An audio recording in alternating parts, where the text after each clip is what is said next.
Hello दोस्तों, आज हम तेरे इश्क में दिल पागल है का 46वां भाग लेके आए हैं। अगर आप हमारे चैनल पर पहली बार आए हैं तो चैनल को सब्सक्राइब करें ताकि कहानी के आगे के एपिसोड पब्लिश होते ही आपको नोटिफिकेशन मिल जाए। इटली में समर अपने कमरे में सो रहा था, तभी उसे बाहर कुछ आवाज आती है। समर तेजी से उठ गया और अपनी गन को अपने हाथ में लेकर बाहर निकलते हुए निशा को आवाज देने लगा। वहीं निशा भी अपने कमरे से बाहर आ गई और समर की तरफ देखते हुए बोली, समर कहीं ऐसा तो नहीं कि हम पर अटैक हो गया है। ये बोलते हुए दोनों हाल में आए तो वह दोनों हैरान हो गए, क्योंकि हाल बाहर बड़े से गार्डन में एक चॉपर लैंड हुआ था। उस चॉपर से कुछ बॉडीगार्ड निकल रहे थे और उसके बीच में अभिमान था। अभिमान को देखकर निशा और समर दोनों ने अपनी बंदूक नीचे की। निशा दौड़ते हुए अभिमान के पास गई, समर भी अभिमान के पास दौड़ते हुए गया। अभिमान ने समर और निशा की तरफ देखते हुए बोला, तो क्या तुम मुझे बताओगे कि आखिर उस दिन तुम मुझे क्या बताने वाले थे? ये सुनकर समर ने अपनी आंखें नीचे कर ली और निशा को इशारा किया। निशा ने अभिमान की तरफ देखते हुए बोली, अभिमान सर, समर का ऐसा कहना है कि इंडिया में जो वैभव खुराना है वह असली वैभव खुराना नहीं है। ये सुनकर अभिमान मुस्कुराते हुए कहा, मुझे अच्छे से पता है कि जो इंडिया में है वह वैभव नहीं, बल्कि वैभव का कोई हमशक्ल है, या ऐसा भी हो सकता है कि उस इंसान ने खुद का प्लास्टिक सर्जरी करवाकर वैभव का चेहरा लिया है। ये सुनकर समर और निशा दोनों हैरानी से अभिमान की तरफ देखने लगा। अभिमान हाल के अंदर जाते हुए बोला, मैं वैभव के साथ बचपन से पला बड़ा हूँ। तो क्या मुझे नहीं पता कि मेरा दोस्त वह नहीं बल्कि कोई और है? वो बस वैभव की जगह लेकर वैभव बनने की कोशिश कर रहा है, पर वो वैभव नहीं है। अब मुझे बताओ कि वैभव कहाँ है? ये सुनकर समर ने कुछ नहीं बोला। वहीं निशा ने अपनी आंखें नीचे करते हुए बोली, समर का ये कहना है कि वैभव सर इस दुनिया में नहीं रहे। ये सुनकर अभिमान ने हैरानी से समर और निशा की तरफ देखने लगा। अभिमान ने गुस्से से समर का कॉलर पकड़ लिया और उसे दीवार में सताते हुए बोला, क्या तुम पागल हो गए हो? तुम ऐसा कैसे बोल सकते हो कि वैभव इस दुनिया में नहीं रहा?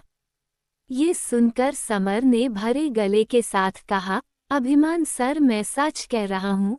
उस बहरूपिया ने वैभव सर को मारने के बाद उसे खाई में गिरा दिया था। उन्होंने वैभव सर को 5 से 6 गोली मारी थी। वैभव सर इस दुनिया में नहीं रहे। ये सुनकर अभिमान ने गुस्से से अपनी बंदूक निकाल और समर के दिमाग में पॉइंट करते हुए बोला, झूठ बोलना बंद करो, वैभव नहीं मरा है तो चुपचाप से मुझे बताओ कि वैभव कहाँ है। ये सुनकर समर अभी भी यही बोल रहा था, अभिमान सर, मैं सच बोल रहा हूँ, वैभव सर इस दुनिया में नहीं रहे। अभिमान ने अपनी आंखें बंद की और बंदूक को अपने माथे में हल्का रगड़ते हुए बोला, ऐसा नहीं हो सकता है। ये बोलते हुए अभिमान ने अपनी आंखें बंद कर सोफे पर बैठ गया। वहीं अभिमान की इस बात को सुनकर समर हैरानी से अभिमान की तरफ देखते हुए बोला, सर आप ऐसा क्यों बोल रहे हो? ये सुनकर अभिमान ने अपनी आंखें खोलते हुए बोला, कुछ दिन पहले वैभव ने मुझे कॉल किया था और उसने मुझे बताया था कि वह इटली में है और मैं उससे मिलने आओ। इससे ज़्यादा वह कुछ बात नहीं पाया। वह जिस जगह पर था वहाँ नेटवर्क नहीं थी। ये सुनकर तो अब समर खुश हो गया। वैभव सर जिंदा है और दौड़ते हुए अभिमान के पास आकर बोला, इसका मतलब? अभिमान ने गुस्से से समर की तरफ देखते हुए कहा, हाँ वैभव जिंदा है, पर हमें पता लगाना होगा कि वह कहाँ पर है। क्योंकि उसके बाद मेरी और वैभव की कोई बात नहीं हुई है। और उसी दिन मेरा एक्सीडेंट हो गया था। ये सुनकर निशा ने समर की तरफ देखते हुए कहा, समर हो ना हो जिस पहाड़ी के आसपास वैभव सर को गोली मारने के बाद फेंका गया हो, उसी के नीचे के एरिया में किसी ने वैभव सर की जान बचा ली होगी। हमें वहीं पर चलना चाहिए।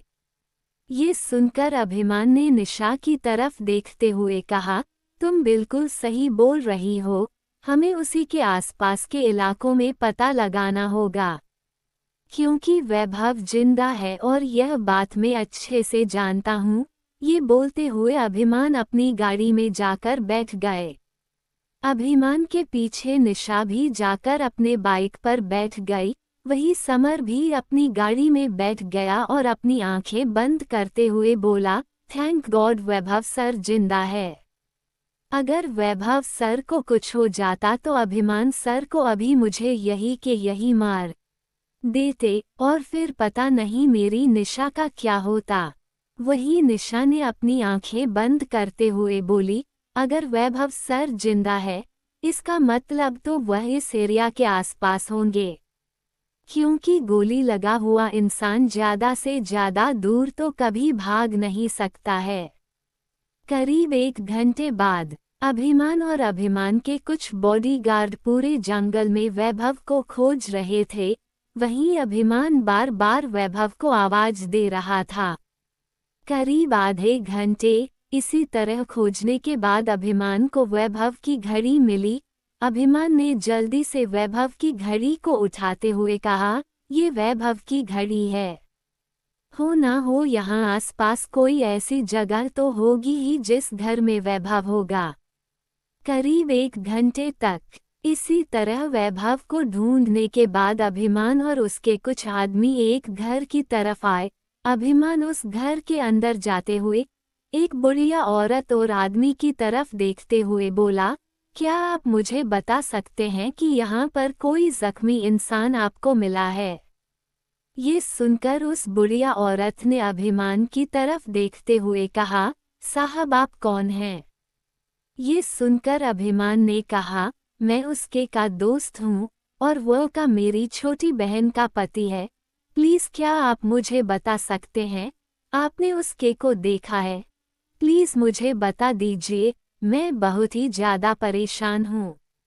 ये बोलते हुए अभिमान ने उन दोनों औरत और आदमी के सामने अपने हाथ जोड़ लिए। ये देखकर तो समर और निशा बहुत ही ज़्यादा हैरान थे।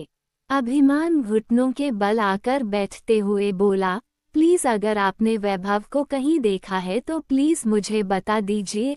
अगर उसे कुछ हो गया तो मेरी बहन मर जाएगी। प्लीज़ मेरी मदद कीजिए। मेरी एक ही बहन है जो उसे बहुत ज़्यादा प्यार करती है, वह माँ बनने वाली है। अगर वैभव को कुछ हो गया तो मेरी बहन अपनी जान ले लेगी। प्लीज़ अगर आपने उसे देखा है तो प्लीज़ मुझे बता दीजिए। अभिमान के इस तरह घुटने पर उन लोगों से रिक्वेस्ट करने की वजह से सभी लोग बहुत ही ज़्यादा हैरान थे। वहीं निशा ने समर की तरफ देखते हुए बोली, तुम्हें इतना हैरान होने की ज़रूरत नहीं है। तुम्हें पता है कि वैभव सर और अभिमान सर बचपन के दोस्त हैं और ऊपर से अभिमान सर अपनी बहन से बहुत ज़्यादा प्यार करते हैं। अगर वैभव सर को अभिमान सर नहीं बचा पाए तो उन्हें पता है कि जब ये बात सौम्या को पता चलेगी तो वह पता नहीं खुद के साथ क्या कर ले। हो सकता है वह अपनी जान लेने की भी कोशिश कर सकती हैं। अभिमान सर वही इंसान है जिसने एक गलत फहमी के चक्कर में रेहा के साथ क्या क्या बुरा कर दिया था, क्योंकि उन्हें लगा था कि सौम्या के कोमा में जाने के पीछे रेहा का हाथ है। इसीलिए उन्होंने रेहा को शादी कर कितना टॉर्चर किया था और इस सब की वजह सौम्या ही थी। और आज जो अभिमान सर घुटने पर है उसकी वजह भी सौम्या ही है। ये सुनकर समर ने कहा, वैसे तुम सही बोल रही हो, अभिमान सर अपनी बहन से बहुत ही ज़्यादा प्यार करते हैं। तभी अंदर से एक आवाज़ आई, अभिमान अंदर आ जाओ। अभिमान ने जैसे ही आवाज सुनी, अभिमान तेजी से खड़ा हो गया और उन औरत और आदमी के बीच से होता हुआ उसे छोटे से घर के अंदर चला गया। अभिमान जैसे ही अंदर गया, उसने देखा कि वैभव एक खटिया पर लेटा हुआ था। उसके शरीर पर जगह जगह कुछ जड़ी बूटी लगे हुए थे और पट्टी बंधी हुई थी। वैभव की आंखें खुली हुई थी, उसके हाथ और पैर तर जगह पट्टी हुई थी। ये देखकर अभिमान तेजी से वैभव के पास गया और बोला, वैभव तुम ठीक हो ना? वैभव बहुत ज्यादा दर्द भरी आवाज में बोला, मैं ठीक हूँ अभिमान, सौम्या कैसी है और उस इंसान का क्या हुआ? ये सुनकर अभिमान ने वैभव का हाथते हुए कहा, सौम्या बिल्कुल ठीक है और वो नकली वैभव सौम्या का कुछ नहीं बिगाड़ पाएगा। वैभव ने उसे बुढ़िया औरत और आदमी की तरफ देखते हुए कहा, इन दोनों ने ही मेरी जान बचाई है और इन्होंने ही मुझे फोन लाकर दिया था, जिससे पहले तुम्हें फोन किया था। अभिमान ने उन दोनों की तरफ देखते हुए कहा, थैंक यू, मैं दोस्त की जान बचाने के लिए आप लोगों को जो भी चाहिए वह सब कुछ मैं देने के लिए तैयार हूँ। पर अगर वैभव इसी तरह इस जंगल में रहा तो उसका इलाज ठीक से नहीं हो पाएगा। मैं वैभव को लेकर अभी के अभी यहाँ से जा रहा हूँ।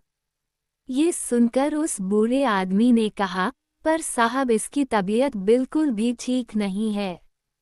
इसके शरीर में जगह जगह जख्म है, ये चल तक नहीं सकते हैं। ये सुनकर अभिमान ने कहा, इसे चलने की जरूरत भी नहीं है, मैं इसे अपने आदमियों के साथ आराम से ले जाऊंगा। ये सुनकर वैभव ने धीरे से कहा, अभिमान हर जगह उसे नकली वैभव यानी कि ब्लैक किंग के आदमी है। अगर मैं इटली में रहा तो वह लोग मुझे और तुझे दोनों को मार देंगे।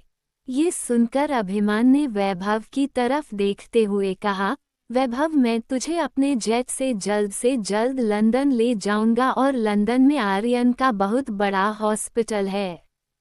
मैं वहां तुम्हें एडमिट करवा दूंगा, किसी को कुछ पता नहीं चलेगा और जब तुम पूरी तरह से ठीक हो जाओगे तब तुम खुलकर इंडिया आ सकते हो। ये सुनकर वैभव ने अपनी गर्दन हाँ में दिला दी। करीब 1 घंटे बाद अभिमान वैभव को अपने विला में लेकर आया था। वहीं डॉक्टर सब वैभव का चेकअप कर रहे थे। अभिमान अपनी आंखें बंद किए हुए वहीं सोफे पर बैठा हुआ था। डॉक्टर ने अभिमान की तरफ देखते हुए कहा, सर को इलाज की बहुत ज़्यादा ज़रूरत है। उनकी सारी गोलियां निकाल दी गई है, पर उन गोलियों से बने जख्म अभी तक पूरी तरह से भरे हैं। अभिमान ने गुस्से से डॉक्टर की तरफ देखते हुए बोला, मैं जितना पूछ रहा हूँ उतना बताइए। आप अपनी एक टीम को रेडी कीजिए और मेरे साथ अभी के अभी मेरे जेट में लंदन के लिए निकलने की तैयारी कीजिए। ये सुनकर सभी डॉक्टर चुप हो गए। वहीं वैभव ने अपनी धीमी आवाज में कहा, अभिमान डॉक्टर पर गुस्सा करना बंद करो। ये सुनकर अभिमान ने आंखें बंद करते हुए कहा, तुम्हें पता है वैभव इस समय तुम्हारा पूरी तरह से जल्दी ठीक होना बहुत ज़्यादा ज़रूरी है। मैं इंडिया जाकर सौम्या को सारी सच्चाई भी नहीं बता सकता हूँ। अगर मैंने उसे सच्चाई बताने की कोशिश की तो मुझे तुम्हारी इस कंडीशन के बारे में बताना होगा और अगर इसी तरह झूठ बोलता रहा तो वह नकली वैभव अपने कारनामे पर कारनामे किया जाएगा और हम लोगों को बर्बाद करने के साथ साथ वह सौम्या को भी नहीं छोड़ने वाला है। इसलिए तुम्हारा जल्द से जल्द ठीक होना बहुत ज़्यादा ज़रूरी है। वैभव ने अपनी दर्द भरी आवाज में कहा, अभिमान जब तक मैं ठीक नहीं हो जाता हूँ कुछ भी कर पर उस घटिया इंसान से मेरी सौम्या को दूर ही रखना। अभिमान ने वैभव का हाथ अपने हाथों में ते हुए बोला, तुझे घबराने की जरूरत नहीं है, चाहे मुझे कुछ भी क्यों ना करना पड़े, पर उस घटिया इंसान से मैं अपनी बहन को दूर ही रखूंगा। और तुझे भी जल्द से जल्द ठीक होकर वापस आना होगा। क्योंकि हमारे पास ज़्यादा टाइम नहीं है, हमें उसी के खेल में उसी को हराना होगा।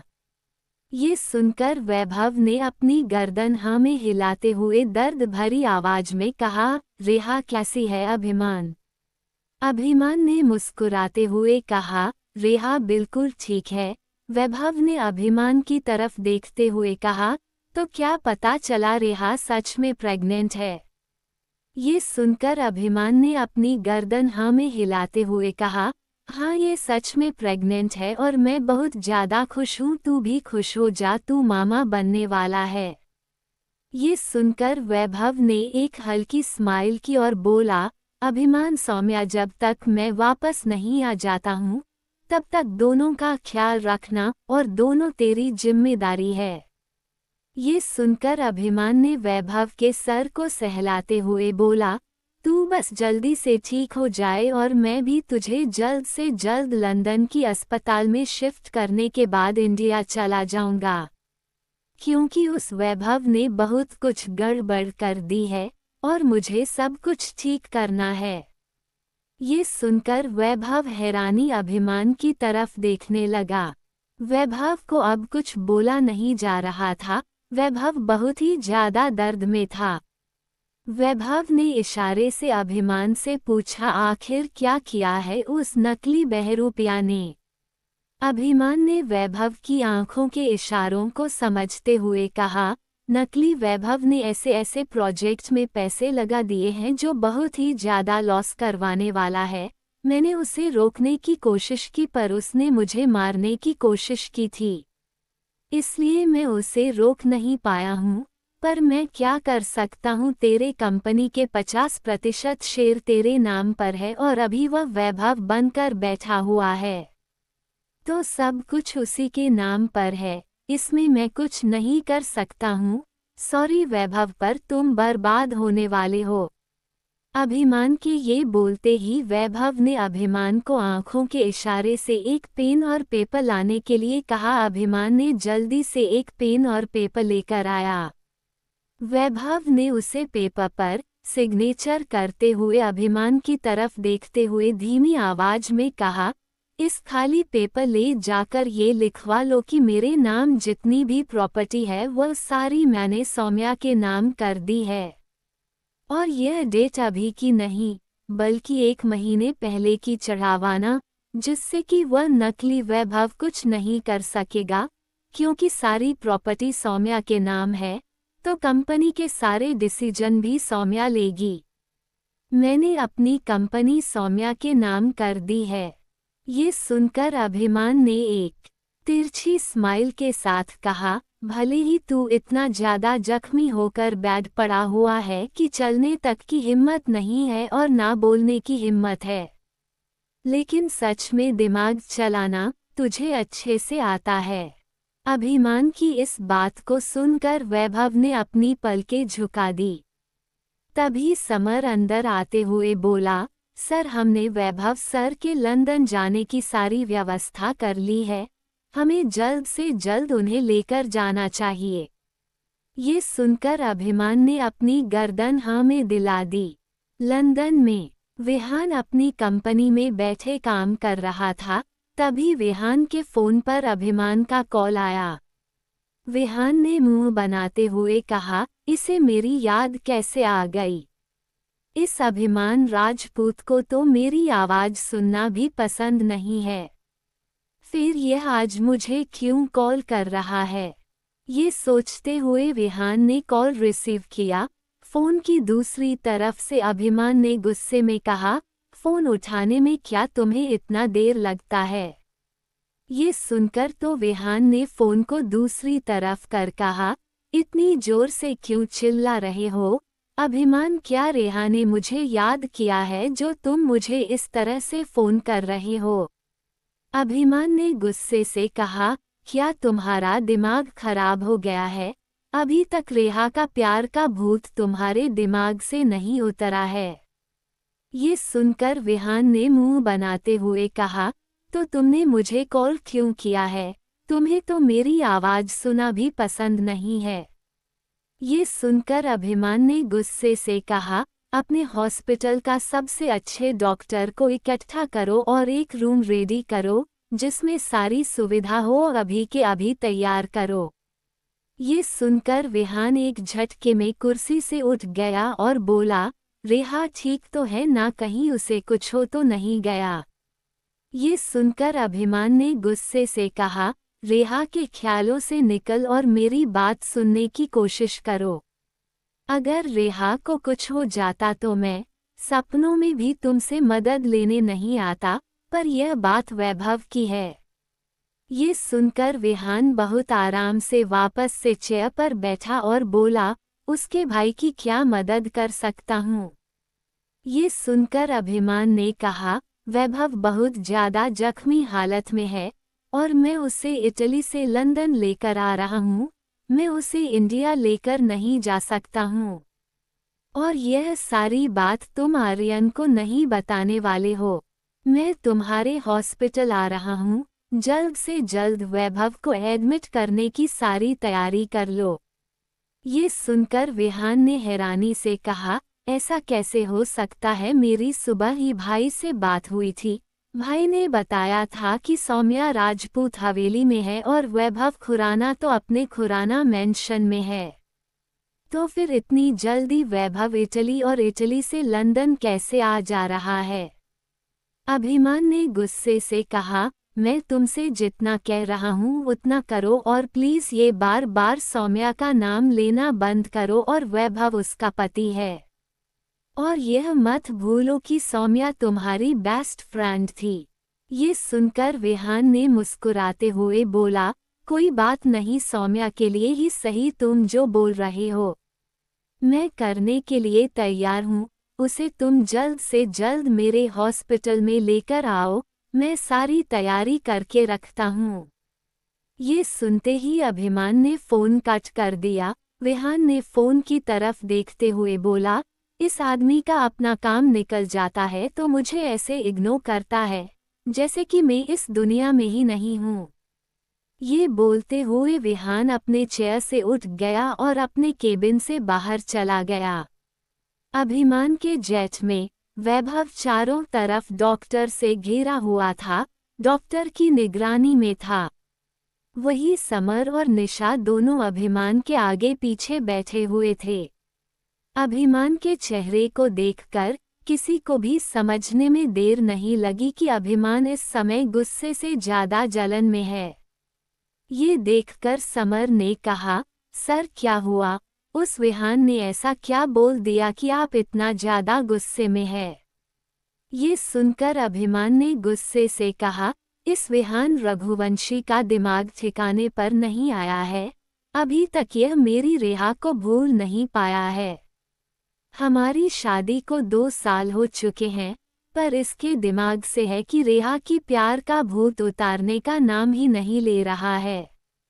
ये सुनकर निशा ने हंसते हुए कहा, सर जिस तरह आर्यन के दिल दिमाग से सौम्या का भूत शिखा के कारण उतर गया है, इस तरह अगर आपको विहान के दिल दिमाग से रेहा मैडम का भूत उतारना है तो आप उनकी जिंदगी में किसी लड़की की एंट्री करवा दीजिए। ये सुनकर अभिमान ने निशा को ऊपर से नीचे देखने लगा। निशा ने अपने तरफ इशारा करते हुए कहा, सर मुझे देखने की जरूरत नहीं है, आपको पता है कि उस विहान रघुवंशी से तो मुझे बहुत ज्यादा गुस्सा आता है, मुझे उसकी शक्ल देखना भी पसंद नहीं है। ये सुनकर समर ने हंसते हुए कहा, वैसे भी उस जैसे गुस्से वाले इंसान को तुम हैंडल नहीं कर पाओगी। अभिमान ने एक तिरछी स्माइल के साथ कहा, वैसे तुम गलत नहीं बोल रही हो निशा, वैसे भी तुम्हारी लाइफ में कोई नहीं है, तुम चाहो तो उस विहान के साथ अपनी जिंदगी बिता सकती हो। ये सुनकर तो अब समर का चेहरा उतर ही गया। समर ने गुस्से से अभिमान की तरफ देखते हुए बोला, सर आप ऐसा कैसे बोल सकते हो, आपको पता है ना कि मैं और निशा एक दूसरे से प्यार करते हैं। ये सुनकर अभिमान ने मुस्कुराते हुए कहा, इतने साल से शादी के नाम पर इसे लटका रखा हुआ है, तो मैं सोच रहा हूँ कि लगे हाथ इस लंदन लेकर जा ही रहा हूँ इसे और विहान को मिलवा दूँ। क्या बताएं, इसे देखने के बाद विहान के दिल दिमाग से रेहा का भूत उतर जाएगा। ये सुनकर समर ने हैरानी से अपना मुंह खोलते हुए बोला, सर ऐसा मत कीजिए, विहान के डर से रेहा मैडम का तो भूत उतर जाएगा, पर निशा भूत चढ़ जाएगा तो मेरे लिए प्रॉब्लम होने वाली है। ये सुनकर निशा जोर जोर से हंसने लगी। वही अभिमान एक तिरछी नज़र से अभी भी समर को ऊपर से नीचे तक देख रहा था। इंडिया में रेहा और सौम्या दोनों सो रही थी, तभी सुहाना अभिमान के कमरे में आते हुई बोली, क्या बात है? दोपहर के 12 बज चुके हैं और तुम दोनों अभी तक सो रही हो। ये सुनकर रेहा ने अपनी आंखें खोलते हुए बोली, पता नहीं कल रात को मैं और सौम्या बात करते करते कब सो गए। ये बोलते हुए रेहा सौम्या को देख रही थी जो अभी भी सो रही थी। ये देखकर सुहाना ने कहा, तुम सौम्या को सोने दो और जाकर फ्रेश हो जाओ, मैं तुम दोनों के लिए नाश्ता लेकर आती हूँ। ये सुनकर रेहा ने अपनी गर्दन हाँ में दिला दी और बाथरूम के अंदर चली गई। वहीं सौम्या अभी भी बहुत ज्यादा गहरी नींद में सो रही थी। अचानक से सौम्या का चेहरे पर बहुत ज्यादा पसीना आने लगा। वही सुहाना जो अभिमान के कमरे में रेहा के लिए कपड़े निकाल रही थी, अचानक से उसे सौम्या के कुहरने की आवाज आई। सुहाना ने पीछे देखा तो सौम्या का पूरा चेहरा पसीने से भीग चुका था। सौम्या नहीं, ऐसा नहीं हो सकता बोल रही थी, तभी अचानक से सौम्या चिल्लाते हुए उठ गई। सौम्या के चिल्लाने की आवाज सुनकर सुहाना दौड़ते हुए सौम्या के पास आए और बोली, क्या हुआ सौम्या, तुम इतना डर क्यों गई हो? उसके सर को सहलाते वही सौम्या ने जैसे ही सुहाना को देखा वह उसे गले लगाकर बहुत जोर जोर से रोने लगी। सौम्या इतना जोर से रो रही थी कि रेहा भी बाथरूम से बाहर आ गई और सौम्या की तरफ देखते हुए बोली, क्या हुआ सौम्या, तुम इतना रो क्यों रही हो? वही सौम्या ने रोते हुए कहा, मैंने बहुत ज्यादा बुरा सपना देखा है। मैंने देखा है कि वैभव बहुत ही ज्यादा बुरी कंडीशन में है। उसे किसी ने गोली मार दिया है और उसकी कंडीशन बहुत ज्यादा खराब है। वह दर्द में तड़प रहा है और मुझे अपने पास बुला रहा है। ये सुनकर रेहा ने सौम्या को सर को सहलाते हुए कहा, सौम्या ऐसा कुछ नहीं हुआ है, भाई बिल्कुल ठीक है और तेरी बात करवा देती हूँ। अगर तुझे मेरी बात पर यकीन नहीं है तो मैं अभी वैभव भाई को कॉल लगाकर। ये बोलते हुए रेहा ने जल्दी से वैभव को वीडियो कॉल किया। करीब 1-2 रिंग में वैभव ने कॉल रिसीव कर लिया। रेहा ने जल्दी से फोन सौम्या की तरफ दिखाते हुए कहा, देखो सौम्या, वैभव भाई बिल्कुल ठीक है और अपने ऑफिस में है। ये सुनकर सौम्या स्क्रीन की तरफ देखने लगी जिसमें वैभव अभी ऑफिस में काम कर रहा था। वही सौम्या ने अपनी आंखें बंद की और बिना कुछ बोले फोन कट कर दिया। ये देखकर फोन की दूसरी तरफ से वैभव ने हैरानी से कहा, इसकी को क्या हो गया है? खुद मुझे वीडियो कॉल करती है और उसके बाद फोन कट कर देती है। मुझे समझ नहीं आ रहा है। इस सौम्या राजपूत को जितना भी समझने की कोशिश करता हूँ उतना उसी में खो जाता हूँ।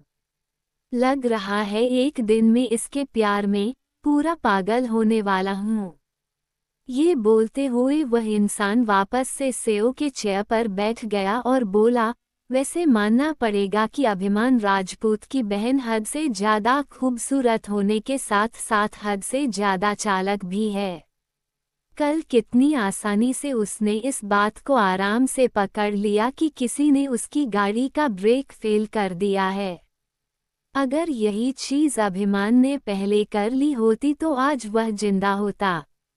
पर अफसोस की बात है कि अभिमान मेरे इस चाल से बच नहीं पाया और यह चाल चली कि सौम्या बच गई है। जिसने भी सौम्या को मारने ने की कोशिश की, पर मुझे पता लगाना होगा कि कहीं देव या शिवाय ने तो सौम्या को मारने की कोशिश नहीं की है ना। ये बोलते हुए वैभव फिर से देव को कॉल लगाने लगा। राजपूत हवेली। मिसेज राजपूत सौम्या के चिल्लाने की आवाज सुनकर कमरे में आई। बोली, क्या हुआ सौम्या, तुम्हारे चेहरे पर इतना पसीना क्यों है, और सौम्या की तरफ देखते हुए तुम इतनी थरथरा क्यों रही हो। वही सौम्या बेड से खड़ी हो गई और अपने मॉम के गले लगे हुए, जैसे कि वैभव किसी खतरे में है। वो बहुत ज्यादा दर्द में है और बोली, मॉम मुझे बहुत बुरा सपना आया, वैभव मुझे बुला रहा है। ये सुनकर मिसेज राजपूत ने सौम्या के सर को सहलाते हुए कहा, बेटा प्रेगनेंसी में कभी कभी ऐसे सपने आ जाते हैं, तुम्हें डरने की जरूरत नहीं है, वैभव बिल्कुल ठीक है। वैभव और वंश दोनों ऑफिस गए हुए हैं, तुम्हें घबराने की जरूरत नहीं है। ये सुनकर सुहाना ने कहा, मोम रेहा ने अभी वीडियो कॉल पर देखा है। वैभव भाई बिल्कुल ठीक है, सौम्या ने भी देखा है, पर पता नहीं क्यों उसे अभी भी डर लग रहा है। ये सुनकर मिसेज राजपूत ने सौम्या को बेड पर बैठे हुए बोली, बेटा तुम वैभव से हद से ज्यादा प्यार करती हो और शादी के बाद कभी भी तुम उससे अलग नहीं रही हो और कल तुम यहाँ रही हो। लगता है तुम्हें वैभव की कुछ ज्यादा ही याद आ रही है, शायद ये सब इसी वजह से हो रहा है। एक काम करो कि रेहा के साथ उसके कमरे में रह जाऊंगी।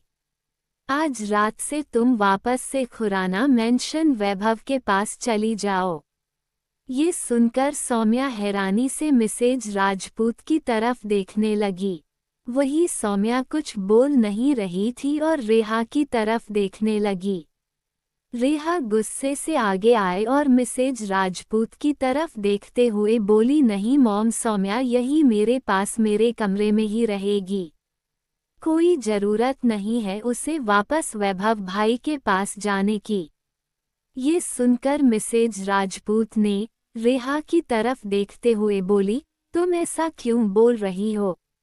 वैभव और सौम्या हस्बैंड वाइफ है, और अगर सौम्या को वैभव से दूर रहने की वजह से ऐसे सपने आ रहे हैं, तो उसे जाकर वैभव के पास ही रहना चाहिए।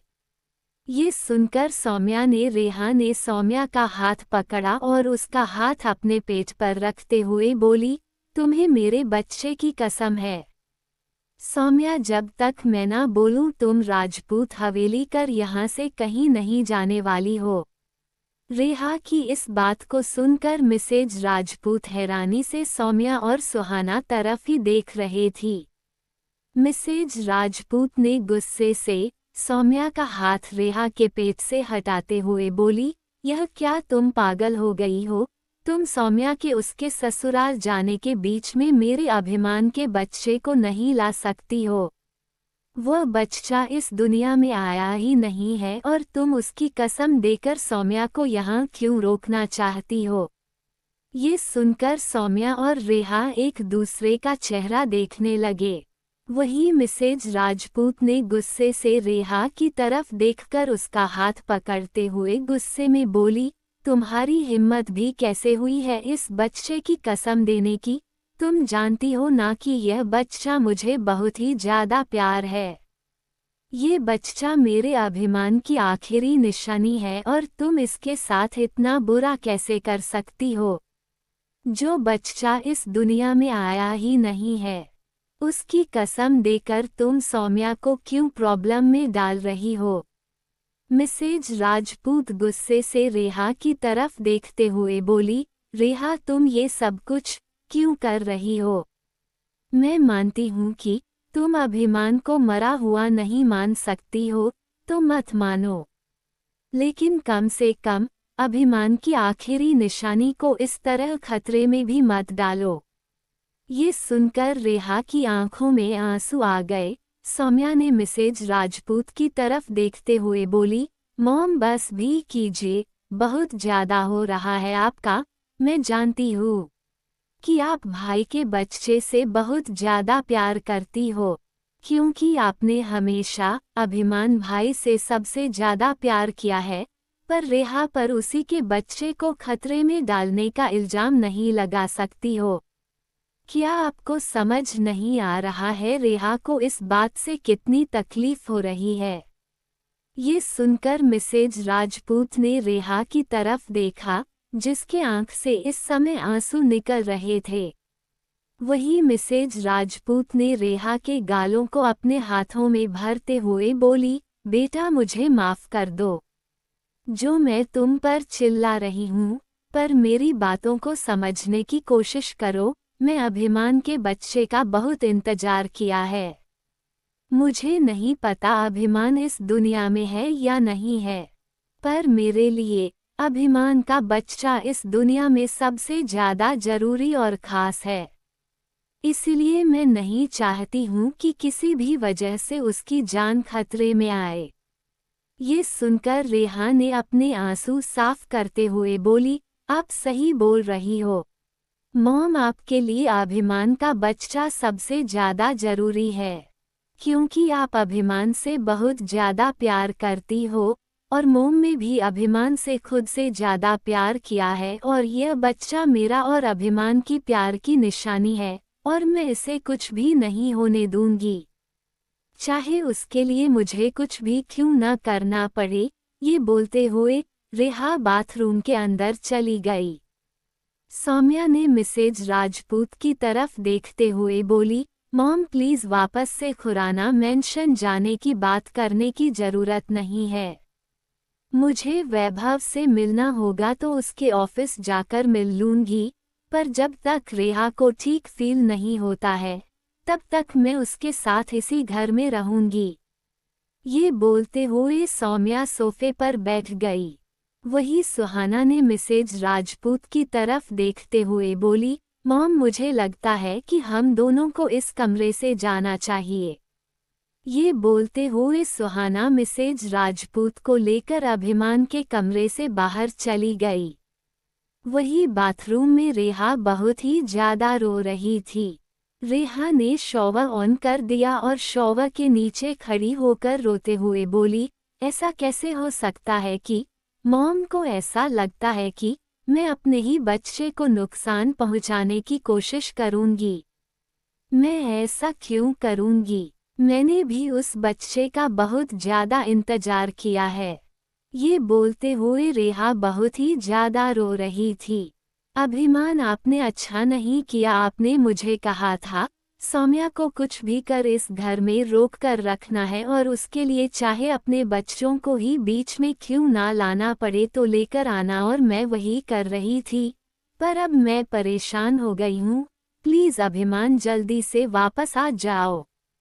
मैं अब ये और ज़्यादा हैंडल नहीं कर सकती हूँ। ये बोलते हुए रेहा घुटनों के बल बैठ गई और जोर जोर से रोने लगी। वही सौम्या जो बाथरूम के बाहर खड़ी थी, उसने अपने आंसू साफ करते हुए बोली, रेहा के साथ बहुत गलत हो रहा है। मोम इस तरह समझ रही है, पर मैं इस समय किसी को भी सच्चाई नहीं बता सकती हूँ। जब तक भाई वापस नहीं आ जाते तब तक मैं राजपूत हवेली नहीं छोड़कर जाऊंगी, और नहीं रेहा को छोड़कर जाने वाली हूँ। ये बोलते हुए सौम्या कमरे में चारों तरफ देखने लगी। किचन में मिसेज राजपूत ने सुहाना की तरफ देखते हुए बोली, सुहाना तुम्हें भी लगता है कि मैंने रेहा पर कुछ ज़्यादा ही गुस्सा कर दिया? ये सुनकर सुहाना ने रेहा का खाना निकलते हुए बोली, हाँ मॉम, मुझे भी लगता है कि आपने रेहा पर कुछ ज़्यादा ही गुस्सा कर दिया है। हाँ, मैं जानती हूँ कि रेहा को बात बात पर थोड़ा नाटक करने की आदत है, और शायद प्रेगनेंसी के वजह से वह कुछ ज़्यादा ही ऐसा करने लगी है। पर मॉम, आप ऐसा कैसे बोल सकती हो कि रेहा को अपने बच्चों से प्यार नहीं है? आपको पता है ना, जब रेहा को इस बात का पता चला था कि वह मां नहीं बन सकती है तो उसने अपनी जान लेने की कोशिश की थी। वो अपने बच्चों से दुनिया में सबसे ज़्यादा प्यार करती है, इसलिए प्लीज़ मॉम आइंदा ऐसा कुछ भी बोलने की ज़रूरत नहीं है। ये सुनकर मिसेज राजपूत ने अपनी आंखें बंद करते हुए बोली, तुम सही बोल रही हो, मैंने कुछ ज़्यादा ही रिएक्ट कर दिया। पर मैं क्या करूं? आजकल मुझे रेहा का बिहेवियर बहुत ही ज़्यादा अजीब लग रहा है जब से अभिमान की मौत हुई है। मुझे समझ नहीं आ रहा है कि मैं क्या करूं। हम सभी रेहा को संभालने में लगे हुए हैं। हम सभी यही चाहते हैं कि अभिमान के बच्चे को कुछ ना हो, पर पता नहीं क्यों रेहा इस बात को मानने के लिए तैयार ही नहीं है कि अभिमान इस दुनिया से उसे छोड़कर जा चुका है।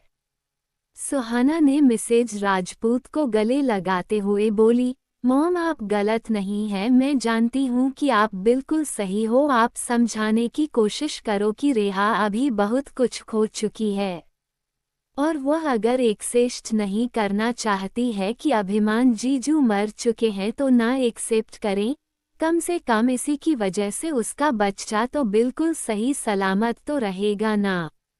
मिसेज राजपूत ने सुहाने से अलग होते हुए बोली, तुम बिल्कुल सही बोल रही हो सुहाना, मुझे रेहा के सारी बातें क्यों ना माननी पड़े, चाहे कुछ भी क्यों ना करना पड़े, पर अभी मैं बस रेहा को सेफ रखना चाहती हूँ। बस मैं यही चाहती हूँ कि रेहा और अभिमान का बच्चा बिल्कुल सेफ रहे। करीब 1 घंटे बाद सौम्या अभी भी बाथरूम के बाहर खड़ी रेहा का इंतजार कर रही थी, पर रेहा बाथरूम से बाहर नहीं आ रही थी। सौम्या उसे बहुत ही ज्यादा आवाज दे रही थी, पर रेहा कुछ जवाब नहीं दे रही थी। सौम्या ने जल्दी से बाथरूम का लॉक का चाबी ढूंढने लगी। करीब 10 मिनट खोजने के बाद सौम्या को चाबी मिल गई। सौम्या ने जल्दी से बाथरूम का दरवाजा खुला और जैसे ही बाथरूम खुलता ही उसके नज़र रेहा पर गई, जो इस समय फर्श पर बेजान हालत में पड़ी बेहोश थी। ये देखकर सौम्या जोर जोर से अपनी मॉम और आयुष को आवाज देने लगी। सौम्या रेहा के पास जाकर उसे उठाने की कोशिश कर रही थी, पर रेहा उठ ही नहीं रही थी। सौम्या इतनी जोर से चिल्ला रही थी कि सौम्या की आवाज सुनकर आयुष अभिमान के रूम में आ गया। सभी रेहा के रूम में आ गए। सौम्या ने आयुष की तरफ देखते हुए कहा, आयुष रेहा को जल्दी से बेड पर लेकर चलो। ये सुनकर आयुष ने जल्दी से रेहा को फर्श पर से उठाया और उसे बेड पर लेटा दिया। रेहा की ऐसी हालत देखकर बहुत ज्यादा हैरान थी। मिसेज राजपूत वह कुछ बोल ही नहीं पा रही थी, उनकी आंखों में बस आंसू था। मिसेज राजपूत को लग रहा था कि आज उन्होंने रेहा को जो कुछ सुनाया है शायद उसी की वजह से रेहा पर इतना असर पड़ा है कि वह इस तरह से बेहोश पड़ी हुई है। वही दिव्या ने सुहाना और सौम्या की तरफ देखते हुए बोली, आयुष कमरे से बाहर जाओ और आयुष्मान तुम दोनों सुहाना और सौम्या जल्दी से रेहा के कपड़े चेंज करो। इसी तरह अगर रेहा भीगी रही तो उसे सर्दी लग सकती है और उसके बच्चे को भी बुरा असर पड़ सकता है। ये सुनकर आयुष्मान और आयुष जल्दी से कमरे से बाहर चले गए। सुहाना ने जल्दी से रेहा के कपड़े चेंज करने में सौम्या की मदद की। वही दिव्या थर्मामीटर से रेहा का बुखार चेक कर रही थी, क्योंकि रेहा का पूरा बदन आग की तरह तप रहा था। दिव्या ने सौम्या और सुहाना की तरफ देखते हुए कहा, डॉक्टर को आने में कितना समय लगेगा? रेहा की तबीयत बहुत ही ज्यादा खराब हो रही है। उसका बुखार बहुत ही ज्यादा हो रहा है। इससे पहले कि बुखार उसके सर पर चढ़ जाए, जल्द से जल्द उसे दवाई देना जरूरी है। तभी एक डॉक्टर अभिमान के कमरे में आई। सौम्या ने जल्दी से डॉक्टर की तरफ देखते हुए कहा, डॉक्टर रेहा प्रेग्नेंट है और उसे बहुत ज्यादा बुखार है। ये सुनकर डॉक्टर रेहा का चेकअप करने लगी। करीब 15 मिनट के चेकअप के बाद डॉक्टर ने कहा, प्रेगनेंसी में चक्कर आना बहुत आम सी बात है। पर रेहा जी पानी में बहुत ही ज़्यादा भीग गई है, इसे बहुत तेज बुखार है, हो सकता है कि हमें इन्हें अस्पताल में एडमिट भी करना पड़े। ये सुनकर मिसेज राजपूत सुहाना की तरफ देखने लगी। वही सौम्या ने अपनी आंखें बंद करते हुए कहा, डॉक्टर आप जो भी दवाई है रेहा को खिला दीजिए। अगर रेहा शाम तक ठीक नहीं होती है तो मैं खुद उसे अस्पताल में एडमिट करवा दूंगी। ये सुनकर डॉक्टर ने अपनी गर्दन हाँ में हिलाते हुए कुछ दवाई लिखकर सौम्या के हाथ में देते हुए बोली, इन्हें होश कुछ देर में आ जाएगा। आप नाश्ता करवाने के बाद इन्हें ये दवाई दे दीजिएगा। अगर शाम तक इनका बुखार ठीक नहीं होता है तो आप इसे अस्पताल में एडमिट करवा सकती हो। ये सुनकर सौम्या ने अपनी गर्दन हाँ में हिला दी। वहीं डॉक्टर उस कमरे से निकल गई। सौम्या ने आयुष को आवाज दी, तुम जाकर लेकर आओ, और पर्ची उसके हाथ में देते हुए बोली, इसमें जो की दवाई लिखी है। ये सुनकर आयुष ने अपनी गर्दन हाँ में दिला दी और दवाई लाने चला गया। रायचंद हवेली। वंशिका अपने कमरे में बैठी बुक पढ़ रही थी। तभी मिसेज रायचंद वंशिका के पास आकर बोली, वंशिका तुम कैसी हो? वंशिका मुस्कुराते हुए बोली, मॉम मैं बिल्कुल ठीक हूँ और आपका छोटा सा राजकुमार भी बिल्कुल ठीक है। ये सुनकर मिसेज रायचंद ने मुस्कुराते हुए कहा, अब जल्दी ही तुम्हारी डिलीवरी डेट नज़दीक आ रही है, अब जल्दी से यह नन्हा शहजादा तुम्हारी गोद में आने वाला है। ये सुनकर वंशिका मुस्कुराने लगी। वही मिसेज राजपूत ने वंशिका की नज़र उतारने हुए बोली, मेरी बच्ची को किसी की नज़र ना लगे। ये सुनकर वंशिका ने मिसेज राजपूत के गले लग गए और बोली, थैंक यू मॉम मेरा इतना ख्याल रखने के लिए। मैंने कभी नहीं सोचा था कि आप इतनी अच्छी होगी। मुझे लगा था कि मैंने धोखे से शादी की है तो शायद आप लोग मुझसे बहुत ही ज़्यादा गुस्सा होंगे और मुझे कभी भी अपनी बहू के रूप में एक्सेप्ट नहीं करेंगे। ये सुनकर मिसेज रायचंद मुस्कुराते हुए बोली, शुरू में तो हमें इस बात पर गुस्सा आया था, पर जब हमें पता चला कि वंश ने तुम्हें प्यार में धोखा दिया था और तुम उसके बच्चे की मां बनने वाली हो तो हमें एहसास हो गया कि इसमें तुम्हारी कोई गलती नहीं है और हमने कभी भी प्यार करने वालों को दूर नहीं किया है। तुम और वंश एक दूसरे से प्यार करते हो तो फिर तुम दोनों की शादी को हम कैसे एक्सेप्ट नहीं करते। ये सुनकर वंशिका मिसेज रायचंद के चेहरे की तरफ देखते हुए बोली, अगर आप लोग हमेशा प्यार करने वालों को सपोर्ट करते हो तो रेहा की मां यानी कि नेहा बुआ जी आखिर अपनी शादी वाले दिन रणविजय अंकल के साथ क्यों भाग गई थी।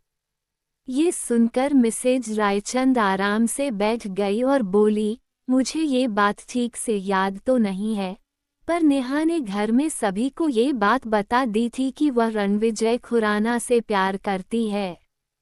पर उस समय रणविजय के फैमिली से उसकी किसी बात पर लड़ाई चल रही थी और जिस वजह से जैस को रणविजय पर बिल्कुल भी भरोसा नहीं था, वह अलग रहता था। डैड को लगता था कि रणविजय नेहा के साथ बस प्यार का नाटक कर रहा है, क्योंकि नेहा राजस्थान की राजकुमारी है। उसके नाम बहुत सारी प्रॉपर्टी थी और वह डैड की इकलौती बेटी भी थी और एक बात ये भी है कि नेहा की शादी बचपन से ही किसी और से तय की गई। नेहा उस दिन आकर मेरे पास बहुत ही ज़्यादा रो रही थी। मैंने नेहा को समझने की कोशिश भी की थी, शादी के बाद उसे अपने पति से प्यार हो जाएगा, पर नेहा ने मेरी कोई बात भी नहीं सुनी। नेहा शादी के जोड़े में थी और मैं नीचे अपने बेटे वंश के पास चली गई थी। 1 घंटे बाद जब मैं कमरे में वापस आई तो मैंने देखा कि नेहा कमरे में नहीं थी, इससे ज्यादा मुझे इस बारे में कुछ नहीं पता है। वंशिका, अच्छा होगा कि तुम इस बारे में ज्यादा कभी भी वंश के पापा के सामने जिक्र मत करना। भले ही उन्होंने रेहा और वैभव को अपना लिया है, पर वह आज भी रणविजय भाई साहब को अपना नहीं पाए हैं। वह आज भी इस बात को एक्सेप्ट नहीं कर पाए हैं कि रणविजय भाई साहब उनकी छोटी बहन के पति थे। वह अपनी बहन की मौत का जिम्मेदार रणविजय भाई साहब को ही मानते हैं। ये सुनकर वंशिका ने अपनी गर्दन हाँ में हिलाते हुए कहा, ठीक है। मोम में कभी भी उसके के सामने इस बात का जिक्र नहीं करूंगी कि स्नेहा आंटी शादी के मंडप से क्यों भाग गई थी। ये सुनकर मिसेज रायचंद बस मुस्कुरा दी और बोली, अच्छा ये सब बातें छोड़ो, मैं तुम्हारे लिए कुछ खाने के लिए लेकर आती हूँ।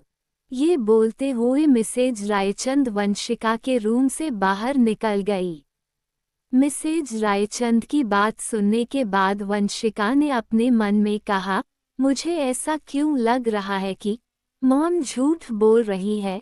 भला एक म्यादी के घर में दुल्हन इतनी आसानी से कैसे भाग सकती है, जब तक कोई उसकी मदद ना करे।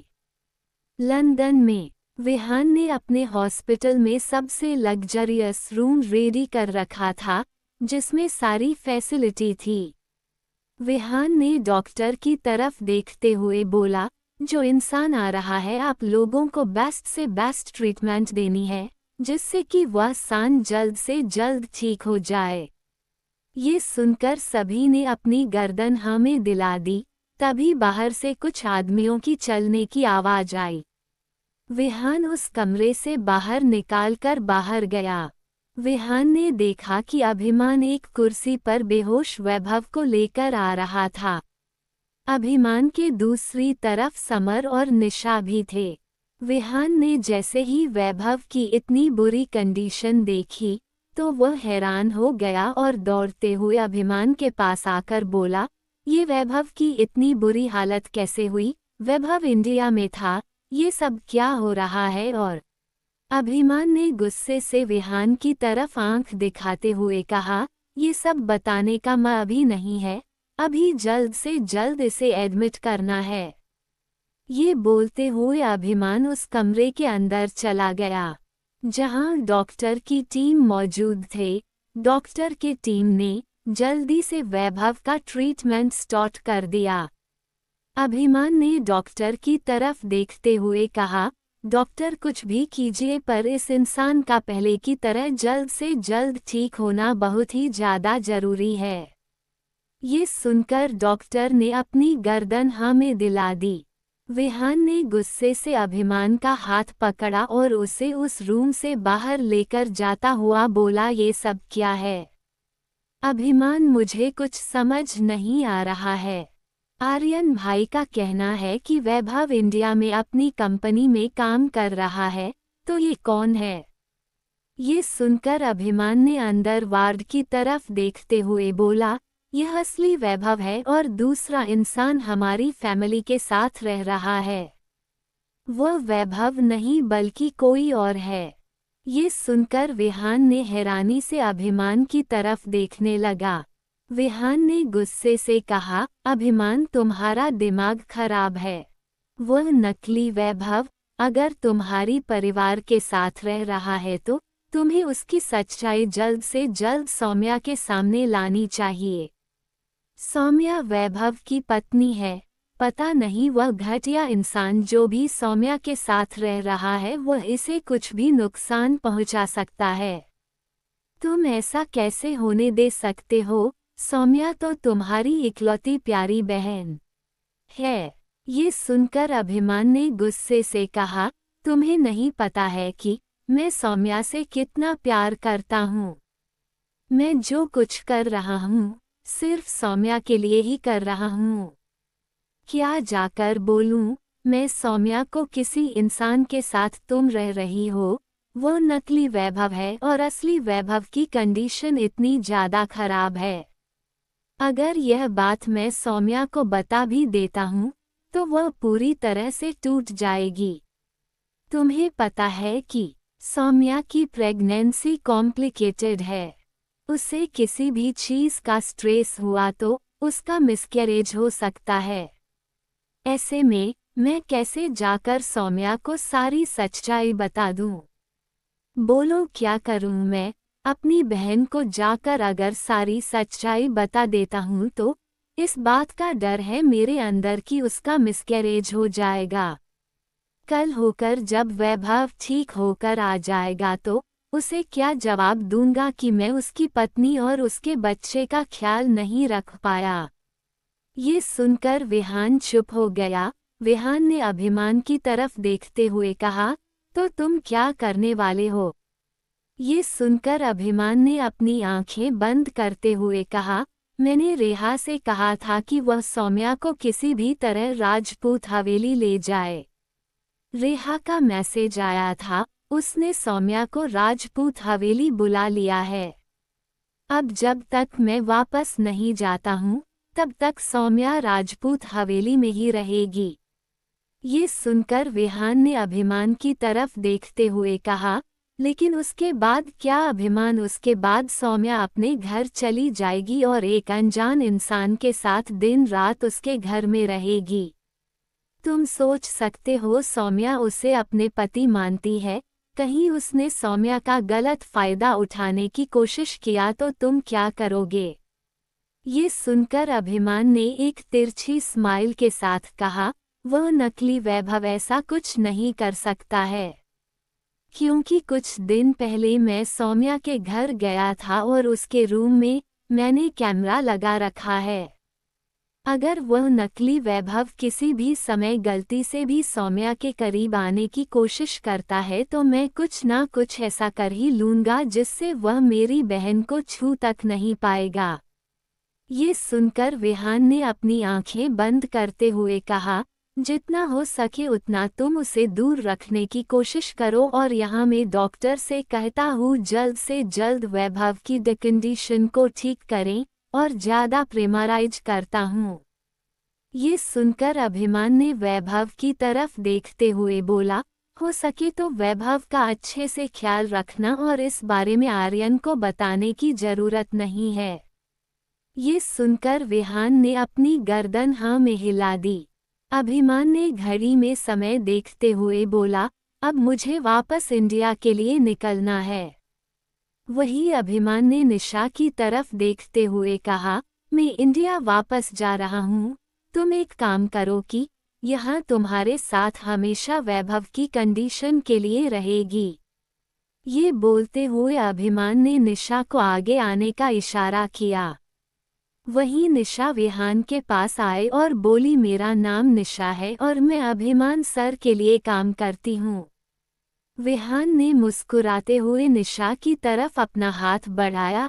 इससे पहले निशा विहान से अपना हाथ मिल पाती तभी समर ने बीच में आकर अपना हाथ मिलाते हुए बोला, और मैं इसका बॉयफ्रेंड हूँ और जल्दी हमारी शादी होने वाली है। ये सुनकर तो निशा हैरानी से समर की तरफ देखने लगी। वही अभिमान के चेहरे पर एक तिरछी स्माइल आ गई। विहान ने मुस्कुराते हुए कहा, अच्छी बात है कि तुम दोनों की शादी होने वाली है। वही समर ने अपने मन में कहा, इस इंसान का कोई भरोसा नहीं है। रेहा मैडम का भूत उतारने के लिए निशा को यहाँ छोड़कर जा रहा है।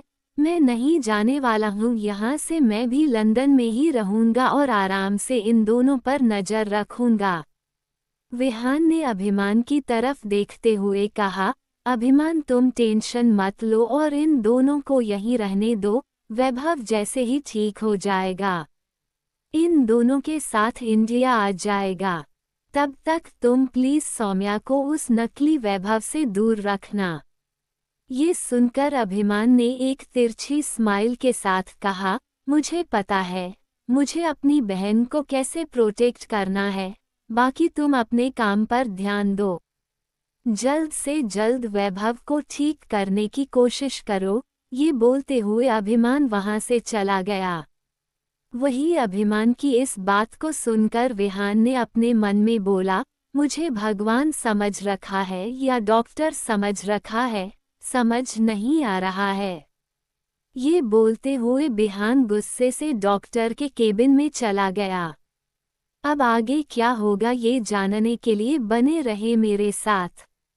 कहानी पसंद आई हो तो वीडियो को लाइक, शेयर और कमेंट करें। आप चाहते हैं कि मैं आगे के एपिसोड कंटिन्यू करूं तो कमेंट करें।